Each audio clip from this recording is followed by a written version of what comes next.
ఈరోజు ఎందుకో గానీ బాగా కారంగా ఏదైనా తినబుద్దేసింది. వెంటనే ఒక్క నిమిషం కూడా ఆగకుండా పచ్చిమిర్చి టమాటా పచ్చడి అయితే చేశాను. పచ్చిమిర్చి టమాటా పచ్చడి ఉంటది. అబ్బబ్బా! టేస్ట్ అయితే మాత్రం నిజంగా సూపర్ అంటే సూపర్‌గా ఉంటది. పచ్చిమిర్చి అయితే కొంచెం ఎక్కువగా తీసుకుని టమాటాస్ అయితే ఒక 5, 6 అయితే తీసుకున్నాం.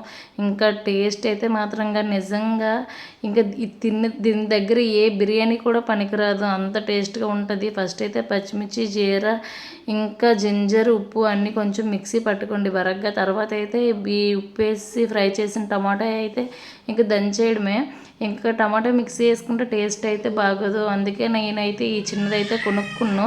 ఇంకా మొత్తానికైతే ఇది చిన్న చిన్న రోటి పచ్చడికి అది యూజ్ అవుతుంది కదా అనేసి అయితే కొనుక్కున్నాను. ఇంకా ఈ పచ్చిమిర్చి టమాటా పచ్చడి అయితే ఉంది.